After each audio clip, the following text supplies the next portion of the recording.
নমস্কার, শিশিরবিন্দু মিষ্টি হেসেল সকলকে স্বাগত জানাচ্ছে। আজ আমি পালং শাক ও মূলো শাক, এখানে মূলো শাক সামান্য একটু নুন মাখিয়ে রেখে দিয়েছিলাম আর জলটা অল্প করে চিপে ফেলেছি, বেশি জল ফেলিনি।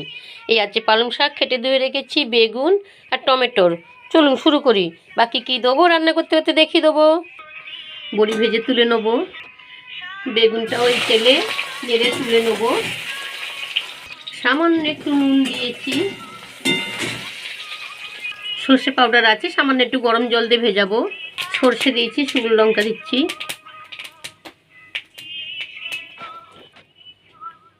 টমেটো দিয়ে দিলাম, নুন, চিনি, হলুদ গুঁড়ো। বেশি ভালো খেতে হয়। এখানে আমি মূলোর পাতাটা আগে দেবো, সর্ষে পাউডারটা দিয়ে দিচ্ছি।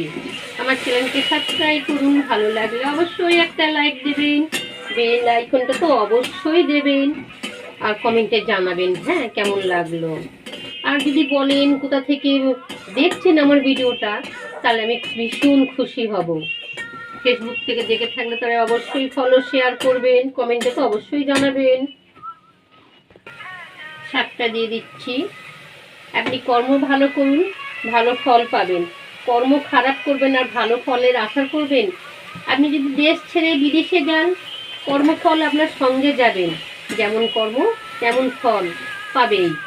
মাকে দুটো খেতে দিতে গেলে সন্তানের হিসাব নিসাব সন্তান করে যে ক পয়সা খরচা হলো, কিন্তু একটা মা 5টা সন্তানকে খাওয়াতে তার সে হিসাব করে না। এগুলো দিয়ে দিচ্ছি।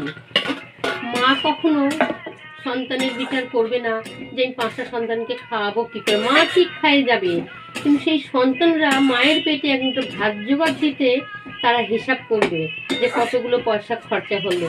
মা লোকের বাড়ি কাজ করে হলেও, মুটেগিরি করে হলেও, যেমন করে হোক সন্তানের পেটে সে অন্ন দেবেই সন্তানের মুখে। কিন্তু একটা মানে 5টা সন্তান একটা মাকে খাওয়াতে পারবে না, কিন্তু একটা মা 5টা সন্তানকে ঠিক পেট ভরে খাইয়ে দেবে। ভালো করে নেড়ে নিচ্ছি। ওপর থেকে একটু সর্ষের তেল দিয়ে দিলাম, কাঁচা লঙ্কা, ধনে পাতা। আপনি এইভাবে সর্ষে শাকও ভাজা করতে পারেন, ভীষণ ভালো খেতে হয়। এটা ঠিক পুরোপুরি ভাজা নয়, একটু মাখা মাখা মতন তরকারি। গরম ভাত দিয়ে খাবেন, দেখবেন এত যে অপূর্ব লাগে না, কি বলবো। গরম ভাত দিয়ে না একদম জমে যায় খাওয়াটা। আর একটু রসটা শুকনো করবো। আমার এটা হয়ে গেছে, একদম শুকনো করিনি, একটু রস রস আছে, এরকমই ভালো লাগে। ধন্যবাদ।